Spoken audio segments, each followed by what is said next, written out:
Oh, I didn't move my pages. I didn't move my pages, Saul. Okay, we're in Hey Base.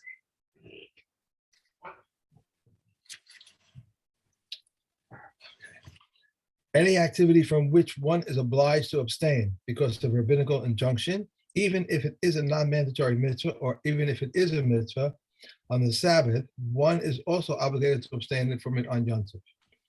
These are to be abstained from because of rabbinical injunction. We may not ascend the tree, nor ride upon an animal, nor swim on the water, nor clap hands, nor slap thighs, nor dance. There are non-mandatory mitzvahs. We may not judicate, nor betroth, nor perform chalitza, nor perform the right marriage. And these are mitzvahs. We may not consecrate, nor make assessment vows, nor make a cherem, nor separate truma and tithes. All these were promulgated regarding Yom Tov. Surely they apply to Shabbos. There is no difference between Yom Tov and Shabbos except in laws pertaining to food preparation. And by the way, that is a halacha according to Beis Shammai. That it's only ochel nefesh, because remember Beis Hillel also permits things that aren't ochel nefesh as long as the same halacha is permitted for ochel nefesh. All animals and utensils are as the feet of their owners. If one entrusts animals to his son or to a shepherd, they are as the feet of their owners. Utensils which are reserved for one of the brothers in the house are as his feet. But those which are not reserved are to be carried only in the area where they all may go. Yes, so just to clarify again, because we're going to have more of this in today's Mishnayos, is the concept that your personal possessions have the same techum as you, which means that if you have made an erev techumin so that you can go to the neighboring town, that means that, let's say you've got a talus, and your friend says, "Can I borrow your talus? I forgot my talus. Whatever. I need to go and I want to go to the shul on the other side of the city." You say, "Look, my possessions are all now in an erev towards the other city, so my talus can't go outside there any more than I can." Right. So that's the basis of this discussion over here, is that a person's possessions are as his feet in terms of the tchum that they belong to.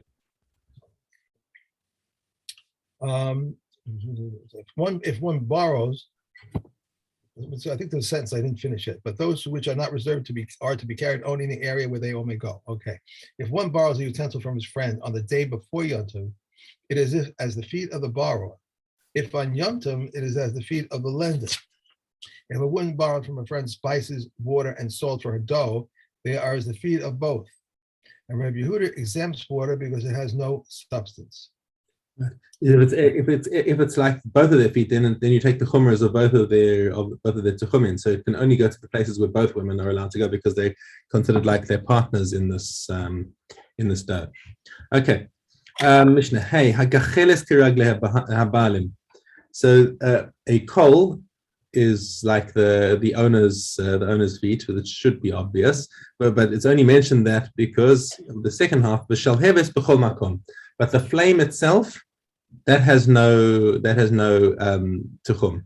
So basically, if I've got a coal over here and and there's a flame coming off it, and somebody else says, "You mind if I light off that on Yom Tov?" So somebody does that, and they take the flame to somewhere else. That's fine. They can go as far as they want, even if it's in a different tuchum to me, because the shal heves doesn't have any mamashas to it. It's not even considered the same thing. Okay. Gacheles shel hekdesh moalin ba. If you have a coal that comes from hekdesh, there's a din of me'ilah by it. If you use it for personal purposes, then you have to bring a korban me'ilah. Shal heves, the flame. Is the flame similar to the water? Because it says the water has no substance. So is it saying the flame has no substance? Yeah, that's basically that's the same sort of. It's the same thing. Like the previous thing, talking about the water not having substance. I don't think he's saying that the water doesn't really exist, because water is pretty substantial. I mean, that's the bulk of the mass of most of the things that we cook. But the fact is that it's not really food. And like what we see in other places, water and salt are not considered food. So it might be that's his reasoning why he doesn't count the water as part of the ingredients. Anyway, back to our situation, where if you have a flame that comes from something from hekdesh, Lo ne'enin, you're not allowed to benefit from it lechatchila, v'lo mo'alin. But if somebody did benefit from the flame of hekdesh, there's no din me'ilah. He doesn't have to bring a korban. Okay. Hamotzi gacheles lirshus harabim. Now, what happens if somebody on Shabbos? Now, obviously, the thing is muktzah. You're not allowed to pick it up, but muktzah you don't have is a drabanan. But what is serious is carrying the kol into the rishus harabim. Now, that's a malacha d'oraisa. Okay, so if he carries a kol into the rishus harabim, he's chayav. Okay, v'shal heves patur. However, if somebody moved a flame into the rishus harabim, now how would you move a flame without actually moving the thing that it's burning? You could do it by blowing it. Like, let's say you're on the border of the Rishus HaYachid or the Rishus HaRabim, and you blow the flame so that it moves into the space of the. Okay, so that nonetheless is patur, because the shalheves that isn't really, it doesn't have any substance. It's not considered a chayfetz that you can move into the Rishus HaRabim. Bor shel yachid kiragli yachid. So returning to the subject of which things are according to have the tikkun of the owner, etc. So if you have a private well, then the water in that well has the tikkun of the owner of the well. So if somebody else comes and draws water from the well, he can only take it in the area that the owner would be allowed to take it. B'shel anshe osa ha'ir, and if it's a well that's a communal well for the people in the city, kiragli anshe osa ha'ir, then it follows basically the tchum of that city. Okay. V'shel ole bavel kiragli hamamale, and the wells that are put out in the open areas outside the cities that were put there for the travelers from Bavel to come and fill up with water. Right. If they fill up on a Yom Tov, they are allowed to carry it according to wherever their tchum is. So because the water starts out hefker, it has no owners. So as soon as somebody takes the water from the well on Yom Tov, it now belongs to them, and it follows wherever they're allowed to go. Okay. Mishna Vav. Misha hayu perosav be'ir acher. So somebody is so there are two towns that are more than 2,000 amas apart, and Reuben's sitting in one town, and he's got some fruit in the neighboring town. Okay. The erevu b'nei osa ha'ir. So somebody in the other city said, "Oh, look, here are Reuben's apples. Right. Let's do Reuben a favor and bring him his apples on Shabbos. He'll be on Yom Tov. He'll be so happy. It has to be Yom Tov because on Shabbos you wouldn't be allowed to carry, right? Okay. So somebody from that city says, okay, he goes and makes an erev techumin in the middle between the two cities, so that he can carry Reuben's paris to him. Okay, erev b'nei osa ha'ir lahavi etzlo mi perosav lo yaviu lo, not allowed. Sorry, because Reuben is in the other city. And his tchum is only here, and which means that his fruit is off limits. Okay. V'im erev hu. However, if Reuven himself made an erev techumin, perosav kamohu, then his paris can travel with him. So if his paris are within if his paris are within his tchum, then his paris can move with him. If he started out Yom Tov where his paris were in a different tchum, then they basically are part of the natural tchum that they would be part of anyway. So, for example, like let's say you travel overseas and you leave your wife behind, and you've got all of your possessions. It doesn't mean that your possessions become muktzah. It just means that your possessions are part of the local city tchum. Whereas if you had made an erev techumin so that you could walk up to, I don't know, Moshav Mata, and then then your possessions have follow you up to Moshav Mata. Okay. Finally, Mishna Zayin, Misha Zimen Etzlo Orchim. So a guy invites visitors also, again from the neighboring city, so that they had to make an erev techumin in order to join his table. Okay. Lo yolichu biyadam manos. He's not allowed to give them gifts to say, "Oh, why don't you take I've got some leftover salad. I've got some leftover whatever cholent. Take some home. It's more than I need." He can't do that. Why? Because the cholent was his when Yom Tov came in. So his cholent can't go outside the tchum of his city.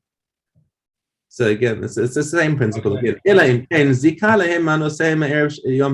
Unless he wants to make gifts for them, pre-package them before Yom Tov, and say to somebody, listen, will you make a kinyan on this for these people who are coming from the neighboring town so that they can take it back to their town on Yom Tov? Right, because then it already belongs to them before Yom Tov. He knows that they're going to be making an Eruv. Okay. Okay. You take it back. So then they'll be able to take it back. So if he's mezakeh them before Yom Tov, then these things already belong to them, and as soon as Yom Tov comes in, their possessions have the same techum as the guests. Okay.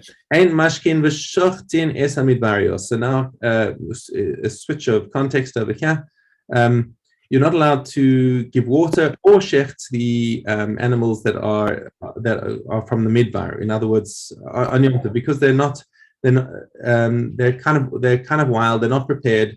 And Gemara explains that we're talking about hashka agav shchita, that the giving them water is mentioned just because of the shchita, in order to also bring out the point that you normally give an animal water to drink close to the shchita so that it will be easy. Apparently it makes it easier to take off its skin. Okay. And other people explain that giving it water before shchita helps not to create trachas in the lung. So anyway, so the midbarios are animals that are kind of free roaming, which we'll see in the definition at the end of the Mishnah. Aval mashkin v'shochtin is a biasos. So the domestic animals, those ones, it's fine to give them water in preparation for shchita and to shech them. So what is considered a domestic animal? A domestic creature that you want to shecht, halanos ba'ir, any creature that sleeps inside the city. Midbarios halanos ba'afar, and the midbarios are the ones that sleep outside the city boundaries, and therefore they are muktzah, because the das ba'alim can't be on them to shecht them. So it's also to shecht them, even if they're tame and they don't run away. Remember, you're not allowed to be tzad them. We learned before in Beitzah that you're not allowed to hunt the animals. You're not allowed to trap them. But even if they're kind of domesticated, they don't run away from people, and you could walk up to them. But if they were roaming around free, then they're considered not mukhan from Erev Yom Tov, and they are muktzah. Hadran alach maseches Beitzah. And tomorrow we there's a phrase that you used in Hay. I don't remember what the phrase was now, because I don't remember what it was. There was some Hebrew phrase you said, and I don't. In what context? It was because it was something. I don't remember what it was exactly. I should have stopped it there. We're talking about the flame being insubstantial, or were we talking about the boar? It was hefker. You said it was like something, and I can't remember what it was. I can't. What was the it? I'm going to go through the Hebrew again and see if I can figure it out. Okay. It was. All right. I have to do it. Okay. All right. If you remember what it was, just send me a note later. Okay. Okay. Let's go back to base 5. I just filled the page. Okay, base 5. There we go. In 3 matters, Rabbi Gamliel ruled stringently in accordance with the opinion of Beit Shammai. We may not insulate the hot water on Yom Tov for the Sabbath, and we may not put together a candlestick on Yom Tov, and we may not bake thick loaves of bread on Yom Tov, only with thin wafers. Said Rabbi Gamliel, in all the days of my father's household, they would never bake thick loaves of bread on Yom Tov, only thin wafers. They said to him, what shall we do with your father's household? For they are stringent upon themselves, but allowed all of Israel to bake thick loaves of bread and coal-baked bread. He also ruled leniently on 3 matters. We may sweep between the couches, we may put incense on coals on Yom Tov, and we may roast the kid in its entirety on Pesach Eve. Even the Chachamim prohibit these. 3 matters of Eleazar ben Azariah, can't get this out. Eleazar ben Azariah permitted, but the sages prohibited. His cow would go out into the public domain with the strap which is between its horns. We may curry an animal on Yontiv, and we may grind peppers in their grinder. Rabbi Yehuda says we would not curry an animal on Yontiv because it may make a wound. That we may curry with a wooden coal. But the Kakaman said we may not curry them with an iron cone, and we may not even curry them with a wooden coal. Okay. Yoma. What that phrase was. Yoma Vav Aleph.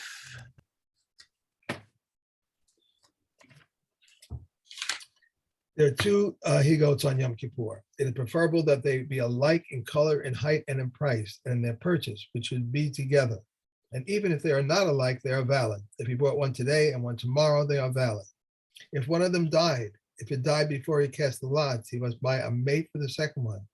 But if it died after he cast the lots, he must bring another pair. And was the other pair. So one died, and he can't find a mate for the second one. So he cast the lots. He must bring another one, right? So what happens with the other one? Let me see. He gets The one that got lost. No, he said if it died before he cast the lots, he must buy a mate for the second one. But if he died after the cast the lots, he must bring another pair. So so what happens to the second one that was that pair? Okay, let's just see that. What does he do?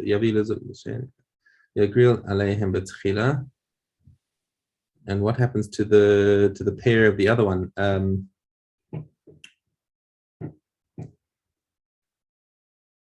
At this point, the mere purchase of another animal will not be a remedy. The surviving animal has been designated by lot for Hashem or Azazel and cannot be changed from its status. A newly purchased animal, therefore, will not have been designated by lot, as the Torah requires. Therefore, a new pair of animals must be brought to the Kohen Gadol. Right. But it doesn't say what happens. What do they do with the original animal? Probably has the same designation as when we designate an animal. You know, it may be one of those things that hold on a second. I think there's in Dino Shell Hasir Kedin.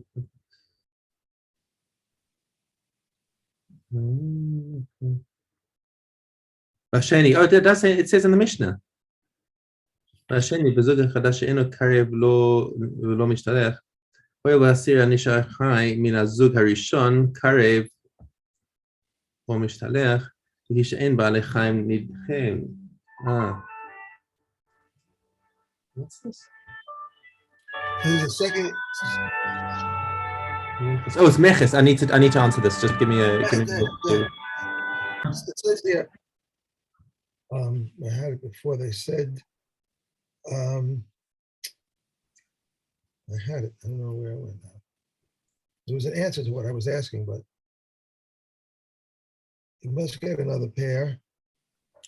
Right, so we're finding out what happens to the second animal in the pair. Right. So the sheni. So so Kahati actually it says over here what happens. The sheni, the second one in the zug, which is not sacrificed and it's not mishtalech. So basically, here's the situation. You had your first pair, okay, and one was designated Azazel, one was designated Lashem, and let's say the one Azazel died.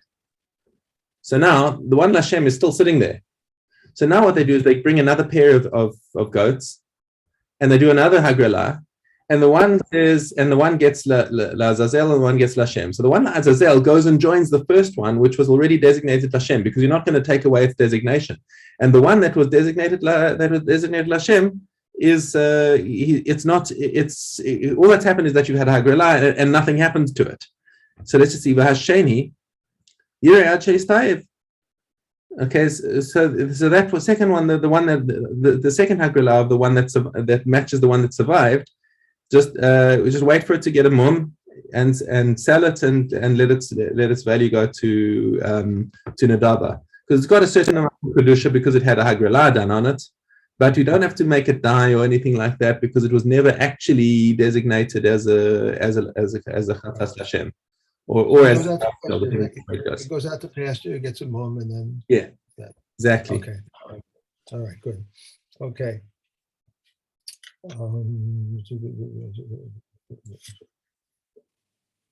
Actually, it does say that though. For the second, he goes to graze until it becomes effective. When it's sold, the proceeds go to the Navav. It says that right in the Mishnah, which we didn't get to at that time when I interrupted you. So, Yeah. okay. Where are you going to start now? So carry on. So just carry on with Mishnah Aleph. Okay. All right. He used to say that if all right, if one of them died, if it died before he cast the lot, he must buy a mate for the second one.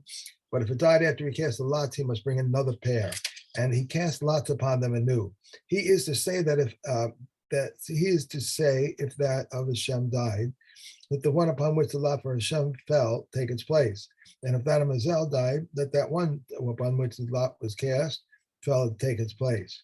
Then the second he goat is to graze until it becomes effective, when it may be sold, and the proceeds for the Nava are for a communal sin offering is not left to die. Yehuda says it should be left to die. Yehuda said also, if the blood of the he goat for Hashem spilled, then the one designated to be sent away to Azal is left to die. If the one which was sent away died, the blood of the he goat for Hashem must be poured out. Okay. He then came to the he goat designated to be sent away to Azal, and he supports both of his hands on it and confesses. And this is what he would say: I beg of you, Hashem, your nation, the family of Israel, has acted wickedly, rebelled, and sinned before you. I pray with your name. Forgive now the wicked act, rebellions, and the sins for your people. The family of Israel has acted wickedly, rebelled, and sinned before you, as it is written in the Torah of your servant Moses. For on this day he shall atone for you to purify you before Hashem shall you be purified.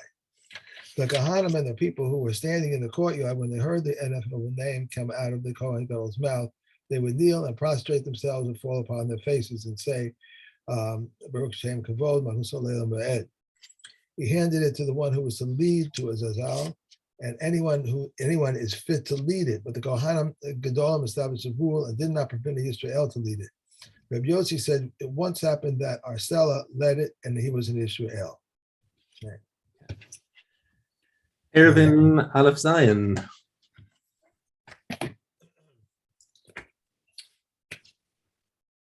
We may use anything as poles, even a living being, but Yagossi forbids it. And it transmits tumor contamination as a tomb cover, but if Reb Meir considers it uncontaminated. And we may write bills of divorce on it, but Reb Yossi Galili invalidates. The caravan which made camp in a valley and surrounded it with animal trappings, they may carry within it, provided that the barricade is 10 tefachim high and the gaps do not exceed the wall portion. Any gap which is 10 cubits high is permitted as an entrance greater than is prohibited. They may surround the camp with 3 ropes, one above the other, provided that they are not 3 tefachim between one rope and the other. The thickness of the ropes is now more than a tefach, in order that the total should be 10 tefachim. That's it. Yeah, yep, done 3. Hey, okay. Aleph. Ant holes among the standing corn are the owners. Those after the reapers, the ones for the are for the poor. The upper ones are for the poor, and the lower ones are for the owners. Remeir says all are for the poor. For doubtful, leket is leket. A heap under which a leket has not been gathered, whatever touches the ground belongs to the poor. If the wind scattered the sheaves, they assessed it, how much leket it would yield, and he gives it to the poor. Reb Shimon ben Gamliel says he gives it to the poor as much as usually falls. An ear in the harvest whose top reaches the standing corn, if it is reaped with the standing corn, it belongs to the owner. And if not, it belongs to the poor. If an ear of leket becomes mixed up in the heap, he takes masha from one ear and gives it to them. Rabbi Eliezer says, and how can this poor person exchange something which has not come into his possession? Rather, he transfers to the poor person ownership of the entire heap, and he takes masha from the ear and gives it to him. Okay, Kinim. Okay, Gimel Dalet.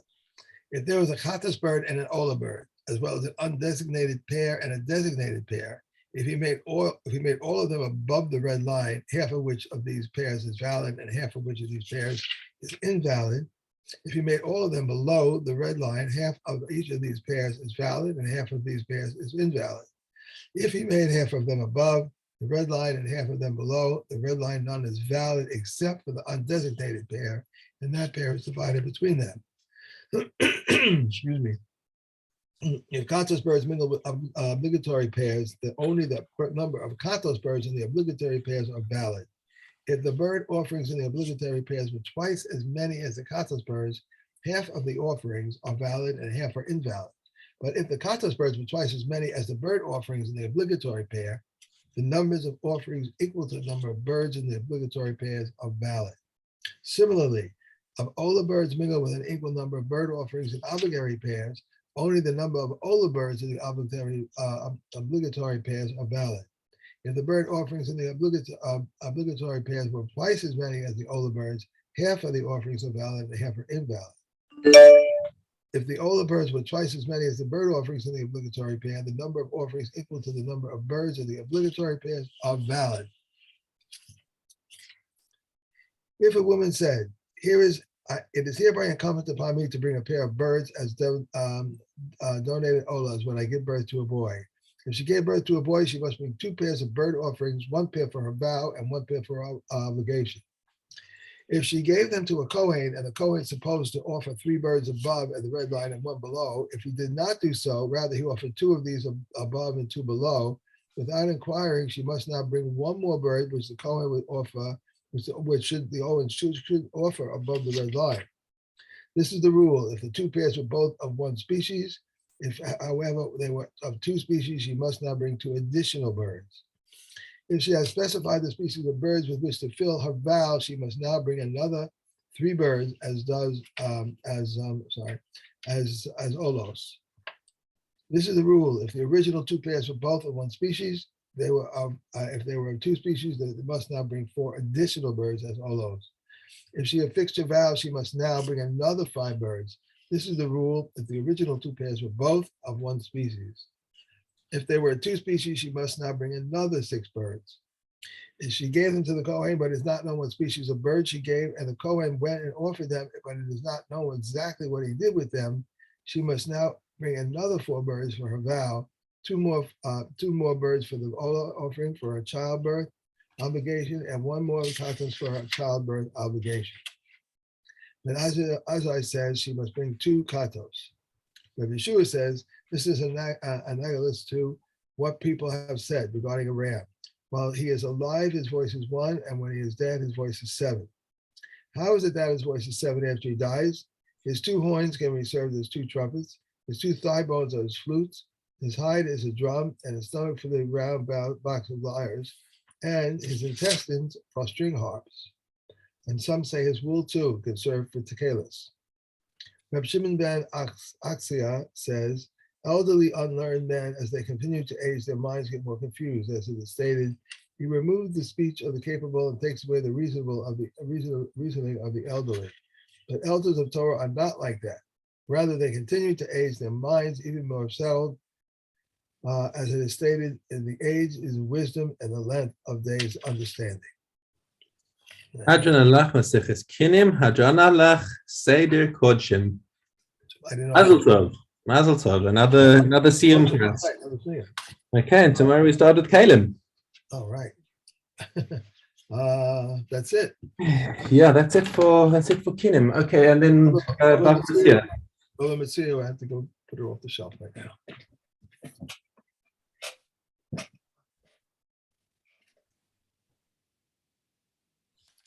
Partners who are Aleph. You're Daled. If the wall of a courtyard fell, we obligate him to rebuild it to a height of 4 amos. Each is presumed to have contributed until the other brings. No. You're in Baba Basra. We're on Baba Metzia. We started back. We'll be in Baba Basra soon, but we're still holding Baba Metzia right now.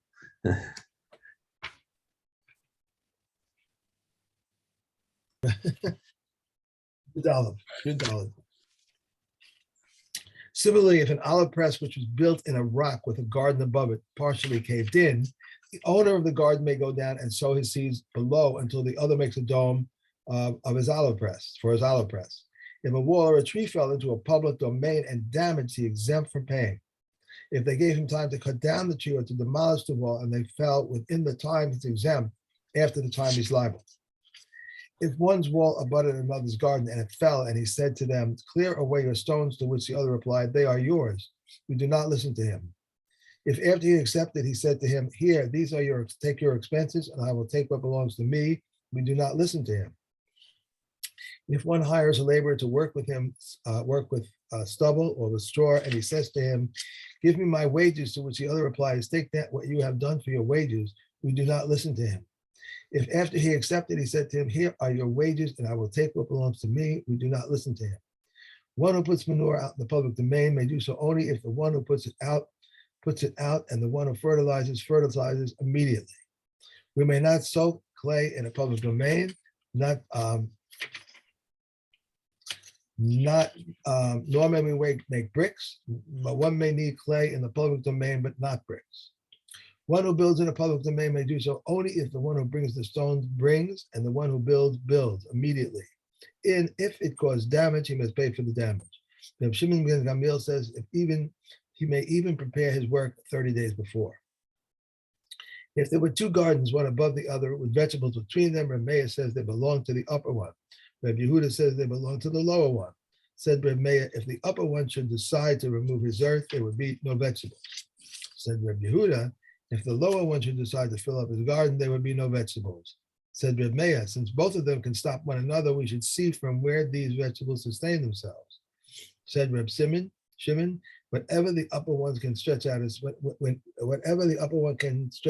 hand and take is his, and the remainder belongs to the lower one. That's a new record for us, I think, doing three Siyumim in one day. So, okay. Asra tomorrow? Baba Basra tomorrow. Okay, we'll start that. And tomorrow, I think I have everything.